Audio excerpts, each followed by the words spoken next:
مناجات شعبانیہ۔ بسم اللہ الرحمن الرحیم۔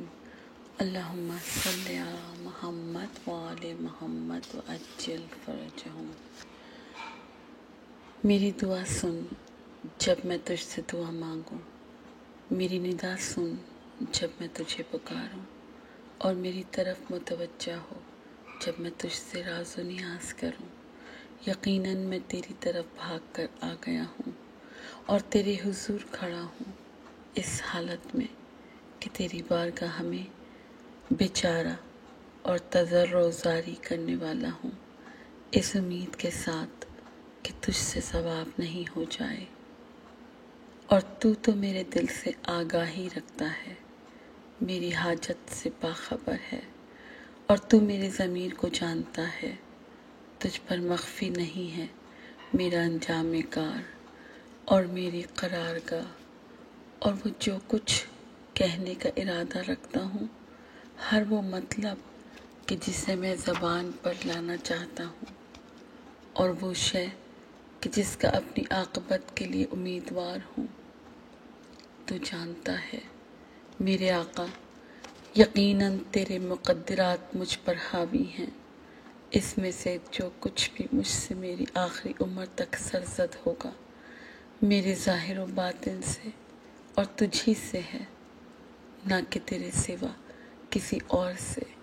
میری کمی و زیادتی اور سود و زیاں، میرے اللہ، اگر تو مجھے محروم کرے تو کون ہے جو مجھے روزی پہنچائے گا؟ اگر تو مجھے چھوڑ دے تو کون ہے جو میری مدد کرے گا؟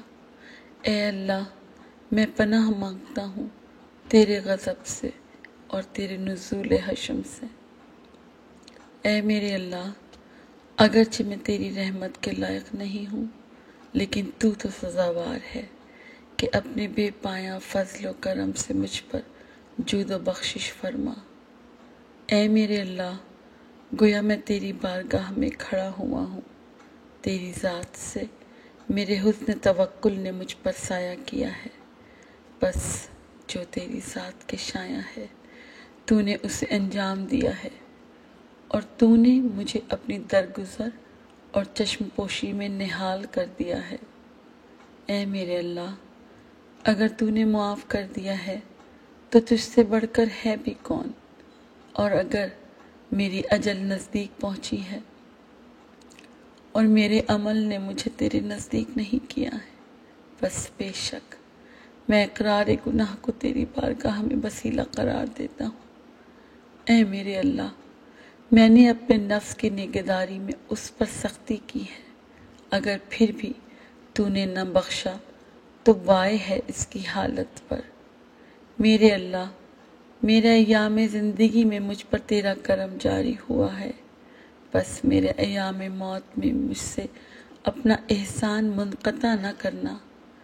میرے اللہ، میں اپنی موت کے بعد اپنے لیے تیرے حسن نگہبانی سے کیسے مایوس ہو جاؤں، جبکہ میری زندگی میں مجھ سے تیرا سلوک نیکی کے سوا نہ تھا۔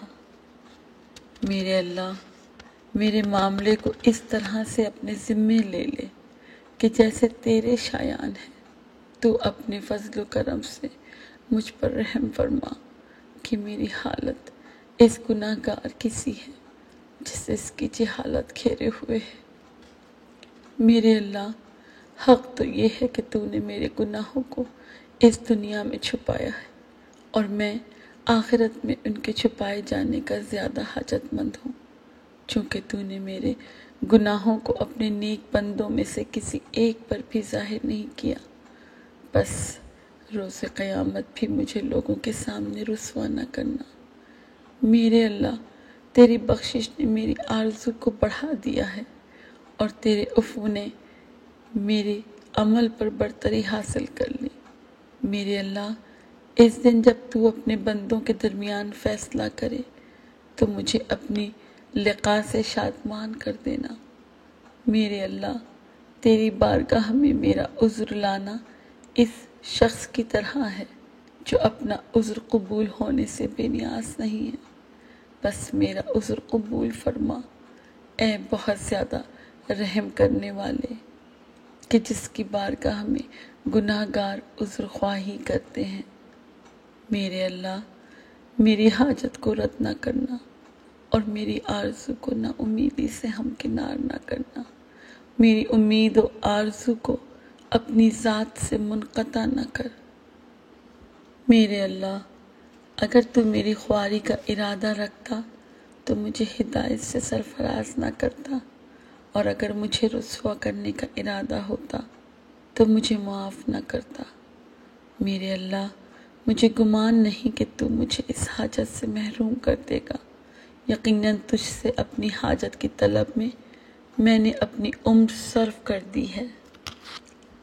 میرے اللہ، تیرے ہی لیے ہے حمد جاوید و دائم و بے پایاں، یہ حمد بڑھتی رہے اور کم نہ ہو، جیسا کہ تجھے محبوب ہے اور جیسے تیری رضا ہے۔ میرے اللہ، اگر تو نے میرے جرم کا مواخذہ کیا تو میں بھی تیری عفو و بخشش کے بارے میں پوچھوں گا، اور اگر تو نے میرے گناہ کا محاسبہ کیا تو بھی میں تیری مغفرت کا حساب چاہوں گا، اور اگر تو نے مجھے جہنم میں داخل کر دیا تو میں اہل جہنم کو اس راز سے آگاہ کر دوں گا کہ میں تجھ سے محبت رکھتا ہوں۔ میرے اللہ، اگرچہ تیری اطاعت کے مقابلے پر میرا عمل ناچیز ہے، مگر میری امید مجھ سے بہت زیادہ ہے۔ میرے اللہ، تیری بارگاہ سے میں نا امید کیسے لوٹ جاؤں، جبکہ تیری جود و بخشش سے میرا حسن ظن یہ ہے کہ تو مجھے نجات عطا کرے گا اور مجھ پر رحم فرما کر اپنی بارگاہ میں آتے ہوئے سائل کو لوٹائے گا۔ میرے اللہ، میں نے تجھے بہت فراموش کیے رکھا، یوں اپنی عمر تباہ کر لی، اور میں نے اپنی جوانی دور کی مدہوشی میں برباد کر لی۔ میرے اللہ، میں تجھ سے اپنی غفلت کے دنوں میں بیدار نہ ہوا جبکہ میں تیرے غضب کی طرف رواں تھا۔ میرے اللہ، میں تیرا بندہ اور تیرے بندے کا فرزند ہوں، تیری بارگاہ میں کھڑا ہوں اور تیرے ہی کرم کو تیری بارگاہ میں وسیلہ قرار دیتا ہوں۔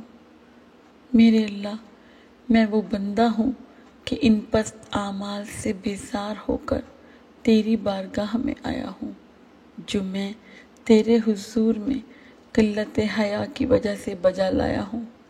میں تجھ سے بخشش طلب کرتا ہوں، کیونکہ تیری بزرگواری کی صفت ہے۔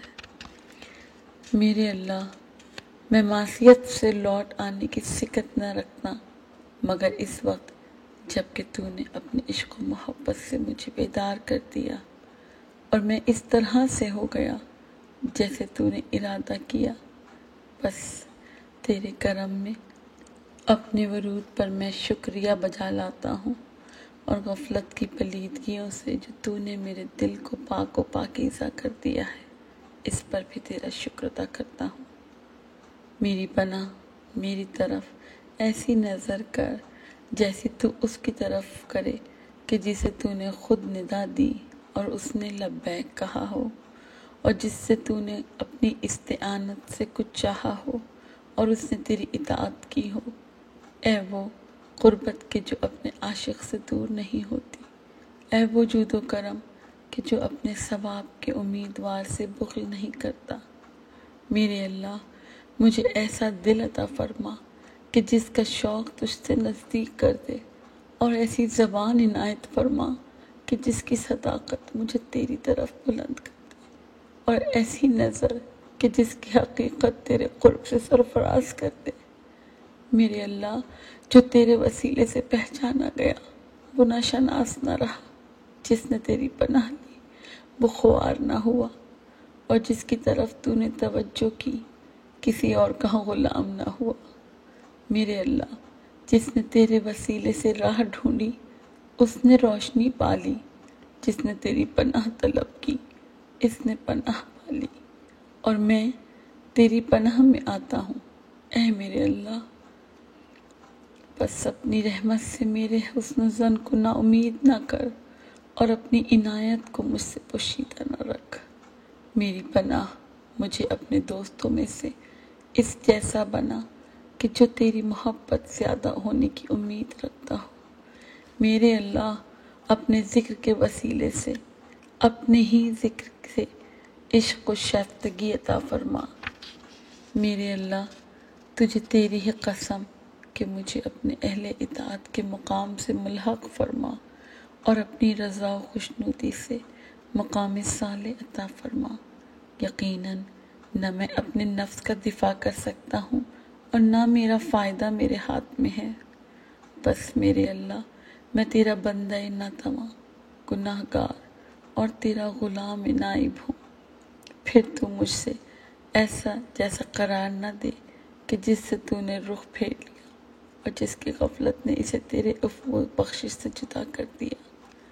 میرے اللہ مجھے توفیق دے کہ میں ہر چیز سے، ہر طرح سے غیر وابستہ ہو کر پوری طرح تجھ سے وابستہ ہو جاؤں، اور تو ہمارے دل کی نگاہوں کو اس روشنی سے منور فرما جو نگاہوں کا رخ تیری طرف کر دے، یہاں تک کہ دل کی آنکھیں نور کے پردے چاک کر دیں، حتیٰ کہ تیری عظمت کے معدن تک پہنچ جائیں اور ہماری جانیں تیری پاکیزہ عزت سے منسلک ہو جائیں۔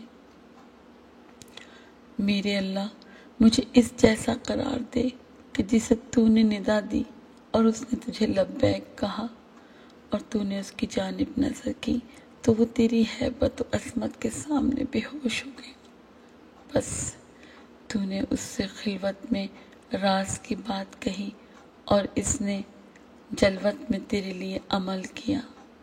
میرے اللہ میرے حسن زن پر مایوسی مسلط نہ کر اور اپنے حسن کرم سے مجھے نا امید نہ کر۔ میرے اللہ اگر اشتباہات نے مجھے تیرے سامنے پست و ذلیل کر دیا ہے تو مجھ سے میرے حسن توکل کی وجہ سے درگزر فرما۔ میرے اللہ اگرچہ گناہوں نے مجھے تیرے لطف کی کرامتوں سے محروم کر دیا، لیکن تیرے لطف و کرم پر یقین نے مجھے متنبہ رکھا۔ میرے اللہ میری پناہ اگرچہ تیری خواہش دیدار سے میں خواب غفلت میں رہا، لیکن حقیقتاً تیری نعمتوں کی عظمت سے آشنائی نے مجھے بیدار رکھا۔ اے میرے اللہ اگرچہ تیرے عتاب کی بڑائی مجھے جہنم کی طرف پکارے گی، لیکن یقیناً تیرے کرم کی عظمت مجھے بہشت کی طرف صدا دے گی۔ میری پناہ میں تجھ سے سوال کرتا ہوں اور تیری بارگاہ میں نالہ و زاری کرتا ہوں اور اشتیاق و رغبت کا اظہار کرتا ہوں اور سوال کرتا ہوں کہ تو محمد و آل محمد پر درود بھیج، تو مجھے اس جیسا قرار دے جو دائماً تیرا ذکر کرے اور تیرا پیمان نہ توڑے، تیرے شکر سے غفلت نہ کرے اور تیرے فرمان کو سبک نہ جانے دے۔ میرے اللہ مجھے روشن ترین نور عزت سے ملحق فرما تاکہ تیرا عارف و آشنا ہو جاؤں اور تیرے سوا ہر ایک سے منہ موڑ لوں اور تجھ سے ڈرنے والا اور اپنی گفتار و کردار کا نگہبان ہو جاؤں۔ اے ذوالجلال والاکرام، اے ذوالجلال والاکرام، اے ذوالجلال والاکرام، اللہ تعالیٰ درود بھیج محمد رسول صلی اللہ علیہ وآلہ وسلم اور ان کی پاک و پاکیزہ آل پر، اور بہت زیادہ درود بھیج۔ اللہم صلی علی محمد وآل محمد وعجل فرجہم۔ دعائے خیر و خوبی برائے دین و دنیا۔ بسم اللہ الرحمن الرحیم۔ اللہ کے نام سے شروع کرتا ہوں جو بڑا مہربان نہایت رحم والا ہے۔ بار الہ میری عمر کو زیادہ فرما، میری روزی میں وسعت عطا فرما، میرے بدن کو تندرست رکھ، میری مرادوں کو پورا فرما، اور اگر میں بدبخت ہوں تو میری قسمت پلٹ دے اور مجھے اچھوں میں شمار فرما، اس لیے کہ تو نے اپنی کتاب قرآن میں جس کو تو نے اپنے نبی پر نازل کیا ہے، رحمتیں ہوں تیری ان پر اور ان کی آل پر، کہا ہے کہ خدا جو چاہتا ہے مٹا دیتا ہے اور جو چاہتا ہے بنا دیتا ہے، اور خدا ہی کے پاس اصل کتاب ہے۔ بار الہ رحمت نازل فرما محمد و آل محمد پر، ماشاء اللہ ولا حول ولا قوت الا باللہ العلی العظیم۔ اللہم صلی علی محمد و آل محمد وعجل فرجہم اجمعین۔